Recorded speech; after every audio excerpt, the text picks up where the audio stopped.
Hello everybody, welcome back to the channel. Today we're going to talk about the Warhammer 40k factions. Just going to do a brief overview of each faction, and in later videos I'll get into depth with each one as we go along with this series. So, since the Imperium is probably one of the largest of them all, we're going to do a single video just about them, and then I'll do one about Chaos and also one about each of the Xenos factions. Alright, let's get into it. I stand ready to serve the Emperor. The Imperium of Man. This empire has been surviving for over 10,000 years. It is ruled by the God Emperor, but who has been immobile and silent for most of his reign ever since his traitorous son Horus had his rebellion against him and wounded him to where he sits today on the Golden Throne. His empire is looked after by the High Lords of Terra, a group of men whose decisions decide the fate of millions of lives every day. They rule in his stead and are the highest authority, but to the Emperor himself. They are joined by the recent revival of one of the Emperor's own sons, Rabute Gilman. Together they lead the Imperium against all threats outside and in against the Emperor's realm.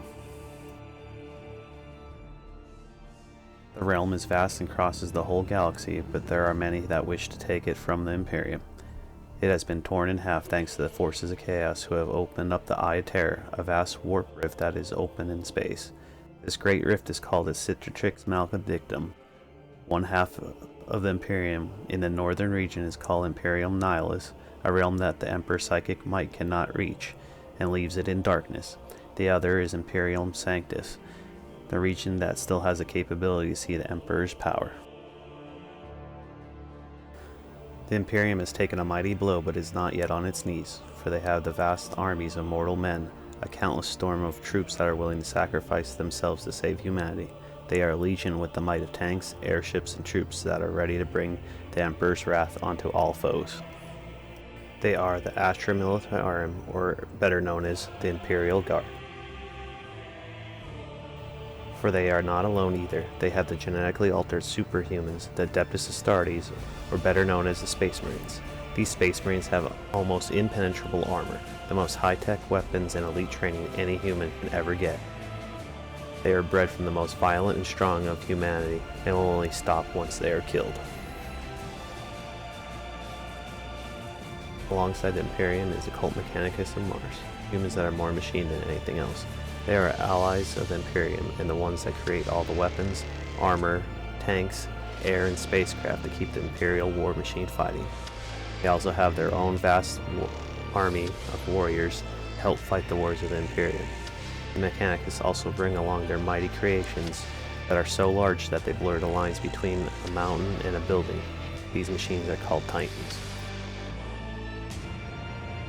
There are also several more organizations that keep the Imperium protected from all threats. These are the Inquisitors, a group of people whose job it is to hunt for the alien, the mutant, and the heretic. They have the highest authority the High Lords of Terror can give them. One Inquisitor alone can call for the destruction of a whole planet if it is deemed necessary. They will do anything to save the Imperium from the threats from within and without. There's also an Imperial Navy that brings the wrath of the Emperor to space. They ship the Imperial Guard troops to the planets that need them, guard vital supply routes and planets. They bring battle to any enemy vessels that are in their way. If not for them, the Imperium would not be able to hold their empire together. There's also the militant wing of the Church of the God Emperor. These are the nuns that bring battle to the Emperor's foes using holy fire as their weapon of choice. They are the Sisters of Battle. They have a lighter version of the armor that the Adeptus Astartes use, but it is still very potent. They are used to root out any spiritual corruption and heresy within humanity and are often seen working with the Inquisition. The Emperor also has his very own elite personal bodyguard. They are called the Adeptus Custodes. Their duties are to keep the Imperial Palace and the Emperor himself safe from all threats no matter what. They also have other duties such as acting as the Emperor's emissaries and the keeper of many of his secrets. Each one is genetically engineered superhuman warrior who are even more powerful than Adeptus Astartes, with each one being personally created by the Emperor himself. They are considered the deadliest warriors in the entire galaxy. And last but not least, the Assassinorum. These agents work to stop any threats to the Imperium, requiring the High Lords of Terror to authorize the deployment of a single assassin, for they are that deadly. They are usually working in concert with the Inquisition to stop any high-level threats, and hopefully they can eliminate one target instead of having to destroy a whole planet. And that'll do it for this episode. Just a quick introduction of all the factions that are within the Imperium. Like I said, it's quite a bit, so I figure I'll do it all in one video. And then I'll do a Chaos-focused one, and then a Xenos-related one after that. If you guys enjoyed the video, give it a thumbs up. If you haven't, also subscribe, please. Also, I got a couple videos out here that you can click the links for, and I really appreciate it if you check them out. Alright, I'll see you guys in the next video. Take care.